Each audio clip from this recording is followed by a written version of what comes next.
Here's the good news. Together, we defeated the efforts of Trump and the Republican leadership to throw up to 30 million Americans off of the health insurance they currently have. We did that by standing up and fighting back. At rallies, town meetings, through social media, making phone calls, sending emails, etc. That's the good news. We took them on and we won.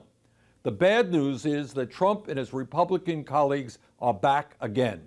Now they are pushing the most destructive and unfair budget and tax proposals in the modern history of our country.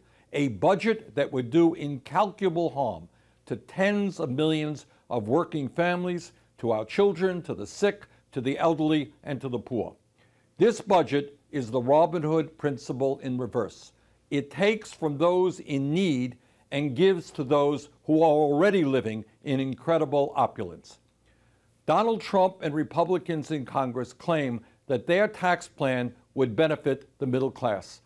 Nothing could be further from the truth. According to the Nonpartisan Tax Policy Center, by the end of the decade, nearly 80% of the tax benefits of the Republican plan would go to the top 1%. By repealing the estate tax alone, the Republican budget would give $269 billion in tax breaks to the top 0.2%. The top 0.2%. The very wealthiest families in the country, like the Walton family, the Koch brothers family, the Sheldon Adelson family, and, by the way, the Trump family.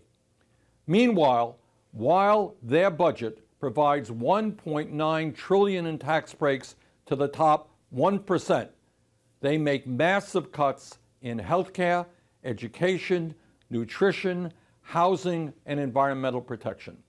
The Republican budget, which will likely be debated on the floor of the Senate next week, cuts Medicaid by more than $1 trillion over a 10-year period, throwing some 15 million Americans off of the health insurance they currently have. Further, this budget does what the Republicans have not yet attempted to do in their previous health care legislation, and that is to make a $473 billion cut to Medicare. As many of you will remember, one of the major tenets of Donald Trump's campaign for president was that he would not cut Social Security, Medicare, and Medicaid. Well, this budget makes massive cuts to Medicaid and Medicare. And I've got a message for President Trump. Tell your Republican friends that they should respect your campaign promises or that you will veto any legislation that cuts Medicaid or Medicare. Here's what else this horrific budget does. If you are a lower-income senior citizen, it makes $4 billion cuts to the Low-Income Home Energy Assistance Program, meaning that you might go cold next winter. If you are a working-class student trying to figure out how you could possibly afford college when the price of college is so very high, your dream of a college education could evaporate because this budget cuts Pell Grants by $100 billion.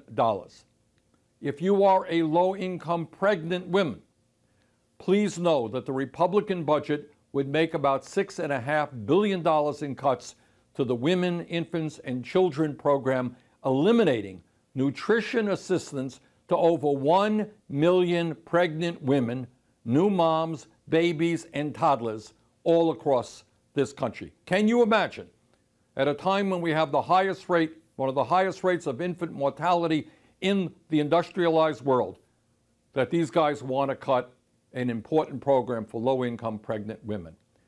At a time when millions of Americans are paying 40 or 50% of their limited incomes on housing, this budget eliminates housing assistance for more than 1 million families due to a cut of about $37 billion to the Section 8 rental assistance program and other housing programs.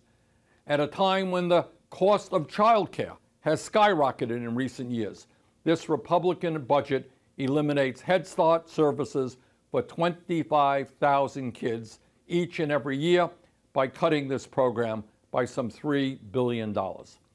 In total, The Republican budget would cut more than $5 trillion from education, health care, affordable housing, child care, transportation, and other programs that working people desperately need over the next decade, while giving huge tax breaks to the people who need them the least. As the ranking member of the Budget Committee, I will do everything I can to oppose this horrific set of priorities established in this budget. At a time when the middle class is shrinking and over 40 million Americans are living in poverty, we need a budget that reflects the needs of working families, of the middle class, and not just the wealthiest people in our country, nor the largest campaign contributors. Our job now is to stand up, fight back, and to defeat this horrendous budget. Thank you very much.